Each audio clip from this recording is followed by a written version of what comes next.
The hidden heartbeat of greenhouse humidity clung to Olivia Russell's skin as she carefully tended to her exotic orchid collection. At 32, she had built a respectable career as the head botanist at the Oak Ridge Botanical Gardens, a small but prestigious institution nestled in the foothills of the Cascade Mountains. The morning sunlight filtered through the glass panels, casting prism-like patterns across the concrete floor. "Mummy, look, it's blooming." 4-year-old Melody pointed excitedly at a delicate phalaenopsis that had finally opened its first flower after months of patient care. Olivia smiled, tucking a strand of auburn hair behind her ear. "You've got a good eye, sweetheart. That's your special orchid, remember? We planted it on your birthday." Melody nodded enthusiastically, her hazel eyes so much like her father's sparkling with delight. Those eyes were a daily reminder of what Olivia had left behind, a beautiful ghost haunting her present happiness. 5 years ago, Olivia had been a promising graduate student in botany, earning her PhD while working on a conservation project in Brazil. That's where she met Julian Hayes, an environmental entrepreneur visiting the research station to explore sustainable investment opportunities. He wasn't flashy like other wealthy businessmen. His passion for environmental preservation had seemed genuine, his demeanor humble despite his family's vast fortune in sustainable technologies. Their romance had blossomed quickly in that lush landscape conversations stretching into dawn, shared dreams of healing the planet, stolen kisses among rare bromeliads. Julian had spoken of bringing her to meet his family, of combining her scientific expertise with his resources to create meaningful change. Until the day his father intervened. "Dr. Russell, I presume." Harrison Hayes had appeared at the research station unannounced, impeccably dressed despite the tropical heat. "My son is destined for greater things than getting distracted by field researchers. The Hayes Foundation requires his full attention back in Seattle." Julian had been summoned home on the pretext of an urgent business crisis. He'd promised to return within weeks. Then came the emails about expanded responsibilities, about his father's health concerns, about the need to stabilize the foundation before he could resume personal matters. 2 months after Julian's departure, Olivia discovered her pregnancy. She'd tried to reach him, composing countless emails she never sent. When she finally gathered the courage to call, his assistant informed her that Mr. Hayes was in Singapore, negotiating a major sustainability initiative and would be unreachable for months. The final blow came in the form of a magazine article featuring Julian at a gala, escorting the daughter of a prominent climate scientist. The caption described them as the perfect power couple bridging science and sustainability. The message seemed clear: Julian had moved on to someone more aligned with his family's expectations. Olivia made her decision then. She would raise her child alone, away from the Hayes fortune and influence. She accepted a position at Oak Ridge, a small town where nature's splendor outshined any human wealth. Here, she and Melody lived simply in a cottage surrounded by wildflowers, where her daughter could grow without judgment or pressure. "Can I water the Venus flytraps now?" Melody asked, pulling Olivia from her memories. "Of course, little botanist. Remember, just a little bit." As Melody carefully administered droplets to the carnivorous plants, Olivia checked her phone and froze. A notification from a scientific journal showed an article about the Hayes Foundation launching a major conservation initiative in the Pacific Northwest. The location mentioned Oak Ridge. After 4 years of careful distance, Julian Hayes was coming to her town. Olivia's heart raced as she looked at her daughter, blissfully unaware that her world was about to change. Somehow, she would have to keep Melody's existence hidden from the man who had every right to know her. "All done," Melody announced proudly. "Perfect timing," Olivia replied, her voice steadier than she felt. "Let's get you to preschool. Mommy has a busy day ahead." Busier than she could have possibly imagined. Fortunes returned. The sleek, electric SUV wound its way through Oak Ridge's narrow roads, its quiet engine barely disturbing the morning birdsong. Julian Hayes watched through the tinted windows as ancient conifers gave way to the small town center with its carefully preserved historic buildings. At 35, he had finally wrestled enough control of the Hayes Foundation from his domineering father to pursue his true passion: environmental conservation that benefited communities, not just corporate ledgers. "The botanical gardens are just ahead, sir," his driver announced, gesturing toward a modest sign announcing the Oak Ridge Botanical Gardens. Julian nodded, straightening his casual blazer. He'd deliberately dressed down for this visit, wanting to distance himself from the polished billionaire image the press had created. His dark hair was longer now, curling slightly at the collar, and a short beard softened his once clean-shaven appearance. "This is perfect," he murmured, more to himself than the driver. Oak Ridge had been carefully selected for the Foundation's new initiative, community-based conservation, a program that would preserve local ecosystems while creating sustainable jobs. The town's renowned botanical gardens, though small, housed several endangered plant species and employed respected researchers. It was exactly the kind of institution Julian wanted to support. What he hadn't mentioned to anyone, not his executive team, not his father, not even his assistant, was that Oak Ridge might hold answers to questions that had haunted him for years. As Julian stepped from the vehicle, The garden's director, Bernard Thompson, hurried forward to greet him. Mr. Hayes, what an honor. When we received word the Hayes Foundation was interested in our work, I could hardly believe it. Julian shook the older man's hand warmly. The honor is mine, Dr. Thompson. Your research on native orchid restoration is precisely the kind of work we want to amplify. As they walked through the gardens, Bernard enthusiastically detailed their projects, staff, and challenges. Julian listened attentively, but his mind occasionally drifted to memories of Brazilov's passionate discussions about biodiversity with a brilliant botanist whose auburn hair caught the sunlight just so. Our head botanist has developed quite a remarkable propagation technique, Bernard was saying. She's increased our success rate with endangered species by nearly 40%. She's actually leading a children's workshop today. Perhaps we could observe briefly. Julian nodded, following Bernard toward a smaller greenhouse where children's voices bubbled with excitement. Through the glass, he could see a group of preschoolers gathered around a table of small plants. Dr. Russell is exceptional with children, Bernard commented. She has a natural. Julian froze. Did you say Russell? Yes, Dr. Olivia Russell. Recruited her from the Brazilian Rainforest Project about 4 years ago. One of the best decisions I've ever made. The name hit Julian like a physical blow. Olivia here. In this small town he'd selected for his foundation's flagship project. The universe had a cruel sense of humor. Are you all right, Mr. Hayes? You've gone quite pale. Julian composed himself quickly, years of boardroom training taking over. Just a momentary dizzy spell. Perhaps we could continue the tour inside. Bernard guided him away from the children's greenhouse, for which Julian was grateful. He needed time to process this information. Olivia was here, the woman he'd never managed to forget.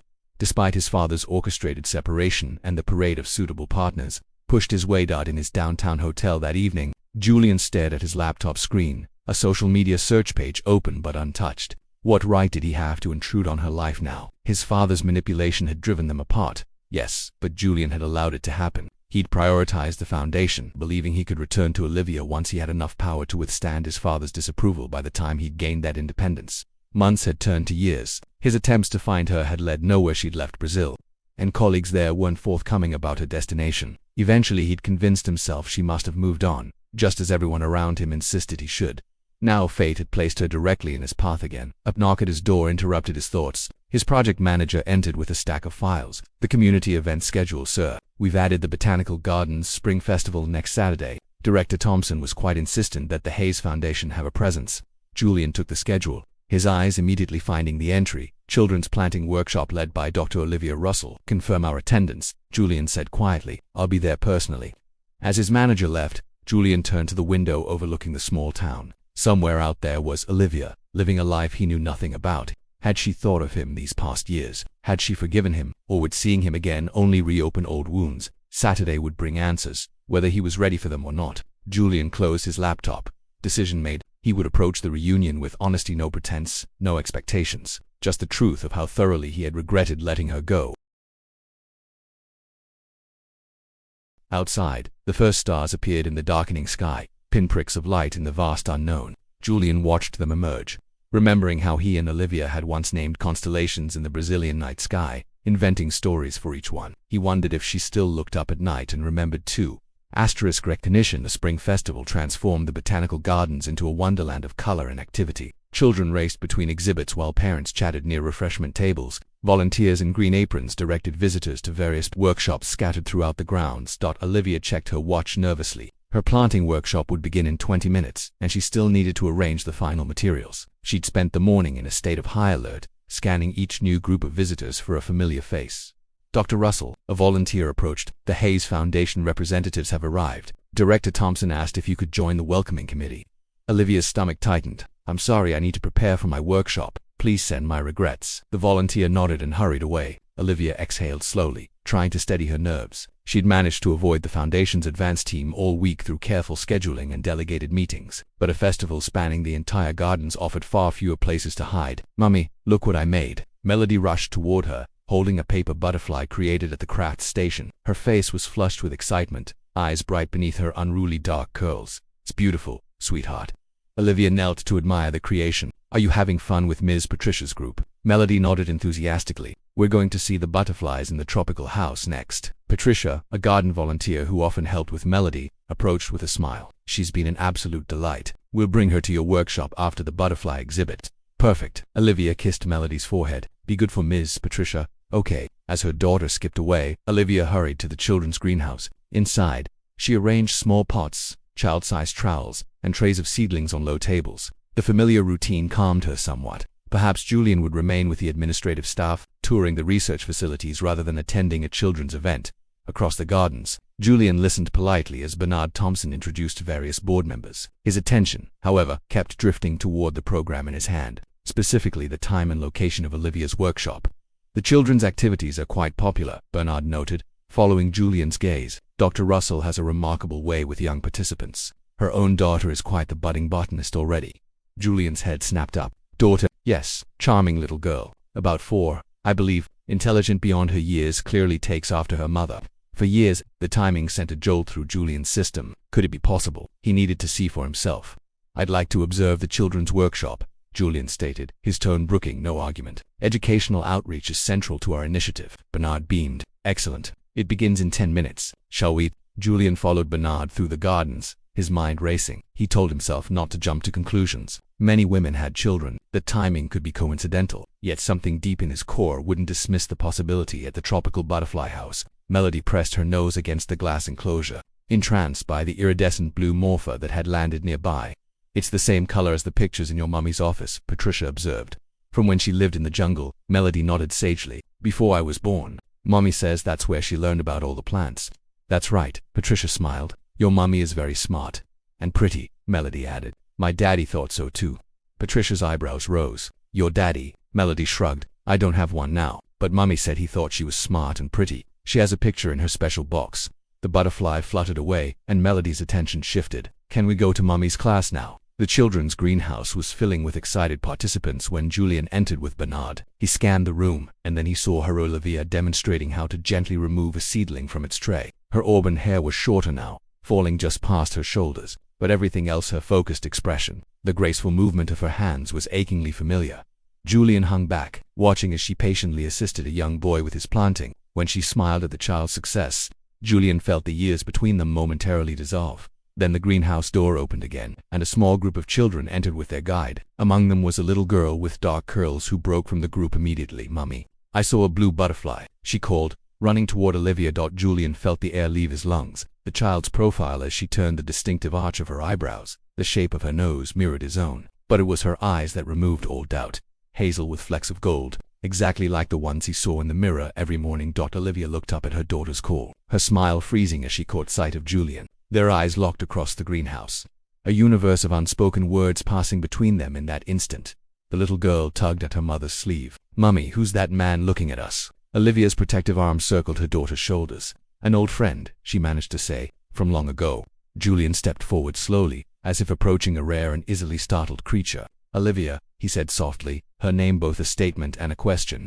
Julian, she acknowledged, her voice steady despite the color draining from her face. This is Melody, my daughter, our daughter. Her eyes seemed to say dot, and in that moment, surrounded by new life pushing through soil toward sunlight, Julian felt his world fundamentally shift on its axis. Asterisk bridges built. Could we talk? Julian asked quietly, his eyes never leaving Melody's face. After your workshop. Olivia nodded stiffly, then turned to Patricia. Could you take over for a few minutes? I need to speak with Mr. Hayes about the Foundation's involvement in our program. As they stepped outside, the greenhouse humidity gave way to cool spring air. Olivia hugged her arms to her chest, creating a physical barrier between them. She's mine, isn't she? Julian's voice was barely above a whisper. Yes. Olivia met his gaze directly. I found out after you left Brazil. Why didn't you tell me? I tried, she replied, a hint of old pain coloring her words. Your assistant said you were unavailable. Then I saw you in that magazine with Catherine Hammond. The message seemed clear. Julian closed his eyes briefly. My father orchestrated all of it, the business emergency, the social events, even the press coverage. By the time I realized what he'd done, months had passed. When I finally broke free enough to look for you, you'd vanished. A complicated mix of emotions crossed Olivia's face, doubt, lingering hurt, and something like relief. I never wanted Melody to feel she wasn't enough, that she needed family, money, or influence to be valuable. I would never have made her feel that way, Julian said softly. The Julian I knew in Brazil wouldn't have, Olivia acknowledged. But the Julian who disappeared into his family's world, I couldn't be sure. They stood in silence, years of separation stretching between them like a vast canyon. What happens now? Olivia finally asked. Julian looked toward the greenhouse where Melody was carefully watering her newly planted seedling. I'd like to know my daughter, if you'll allow it. No pressure, no demands. Just ... time. Their conversation was interrupted as Bernard approached, oblivious to the tension between them. There you are. The board members are asking about the foundation's timeline for the initiative. Julian straightened, professional mask sliding back into place. I'll be right there. As Bernard retreated, he turned back to Olivia. Tomorrow, coffee at the cafe in town. She hesitated, then nodded. 9 o'clock, I'll bring Melody. The next morning, Olivia arrived at Wildflower Cafe with Melody in tow. Julian was already waiting, notably without assistants or foundation representatives. He'd chosen a quiet corner table adorned with a small vase of local wildflowers. Melody, this is Mr. Hayes, Olivia introduced carefully. He's going to help our botanical gardens with a special project. Julian crouched to Melody's level. I heard you like orchids, he said, producing a small, beautifully illustrated book on rainforest plants. I thought you might enjoy this. Melody's eyes widened as she accepted the gift. Thank you, she exclaimed, immediately opening to a page showing a blue morpher butterfly resting on a mummy look, like the one I saw yesterday. Over hot chocolate and coffee, Julian carefully navigated conversation with his daughter, discovering her favorite plants, Venus flytraps and dancing lady orchids, her preference for educational nature documentaries over cartoons, and her impressive vocabulary. He caught Olivia watching them with guarded eyes, noting both her caution and the softening of her expression when Melody's enthusiasm broke through. In the days that followed, Julian adjusted his foundation work around opportunities to spend time with them. He joined Melody's weekend nature walks, listened to her detailed explanations of photosynthesis, and helped build a miniature greenhouse for her bedroom window. With Olivia, progress came more slowly. Years of hurt and uncertainty couldn't be erased by explanations alone, but as they witnessed Melody's growing attachment to Julian, their own interactions gradually warmed. She has your analytical mind, Julian observed one evening as they watched Melody methodically categorize leaf specimens in her notebook. And your determination, Olivia replied. Once she decides to learn something, there's no stopping her. Their eyes met over their daughter's head, a moment of shared recognition passing between them. They were co-parents now, finding their way through unfamiliar territory one careful step at a time. When Julian's father demanded his return to Seattle for an emergency board meeting, Julian refused for the first time in his life. My priority is here, he stated firmly over the phone. The initiative is at a critical stage. What he didn't say was that his priority had auburn hair and created botanical wonders, and that his heart lived in a 4-year-old girl who could name 16 species of orchids, but had only just learned to call him daddy. Full circle autumn painted Oak Ridge in fiery hues as the Hayes Conservation Initiative celebrated its successful first phase. The Botanical Gardens had expanded its endangered species program. Local schools had implemented environmental curriculum developed by Olivia, and the community had embraced sustainable practices, championed by Julian's team. Behind these public achievements lay a more personal transformation. The small cottage that Olivia and Melody called home had gradually accumulated traces of Julian's presence: a second toothbrush in the bathroom, engineering textbooks on the shelves beside botanical journals, a man's jacket hanging by the door. You could move in properly, Olivia suggested one evening as they sat on the porch swing, watching Melody chase fireflies in the yard. This halfway arrangement seems unnecessary now. Julian took her hand, still marveling that he could do so freely after so many months of careful distance. Are you sure? I don't want to rush anything. Olivia leaned against his shoulder. Melody asked me yesterday why you don't live with us all the time like other daddies. I didn't have a good answer. The mention of other fathers reminded Julian of something that had been weighing on his mind. I spoke with my father yesterday. Olivia tensed slightly. Harrison Hayes remained a shadowy threat in her mind, the man who had separated them once before. He wants to meet Melody, Julian continued, and you properly this time, and if he disapproves again. Julian turned to face her fully. It won't matter. I've made that abundantly clear. The Foundation's Oak Ridge headquarters is established. My life is here now. The conviction in his voice reassured her more than any promise could have. This was not the younger Julian who had been pulled away by family obligation and expectation. This was a man who had made his choice and would stand by it. Then yes, she said, he can meet us, as a family. 3 days later, as they prepared for Harrison's visit, Julian found Olivia in Melody's room, helping their daughter select an outfit. You don't need to impress him, Julian reminded them both. Just be yourselves. Olivia adjusted Melody's collar. It's not about impressing him. It's about showing him who we are, scientists and nature lovers that happen to be connected to his son. Julian watched them with a fullness in his heart he'd never experienced. In years of corporate success or financial achievement, in finding Olivia Agnan discovering Melody, he had finally understood what truly mattered. When Harrison's private car pulled up to the cottage, Julian met his father outside. The older man had aged visibly in the months since their confrontation, his imperious bearing somewhat diminished. This is quite a departure from your penthouse, Harrison observed, eyeing the modest home with its garden of native plants and handmade wind chimes.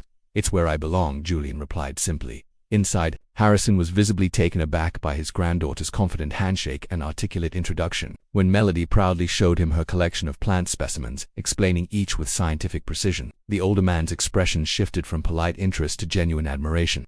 "She's remarkable," Harrison admitted later, watching Melody help Olivia prepare tea in the kitchen. "I was wrong about many things, it seems."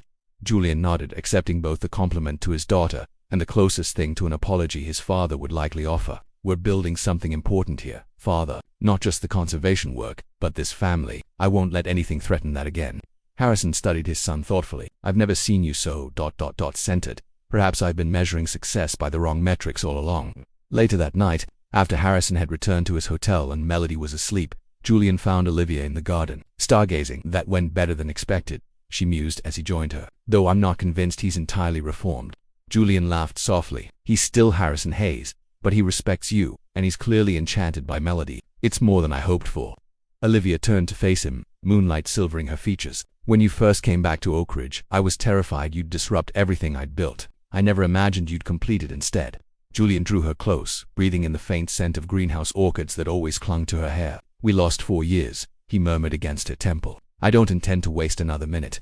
From Melody's window came the soft glow of her nightlight, shaped like a blue morph butterfly reminder of Brazil, where their story began, and of the greenhouse in Oak Ridge where it resumed. Between those moments lay years of separation, but ahead stretched a lifetime together, cultivating not rare plants but something far more precious, a family rooted in love, growing stronger with each passing season. In the small cottage surrounded by wildflowers, where wealth was measured in botanical wonders and a child's laughter, they had found what no fortune could buy, a place where they truly belonged. Together,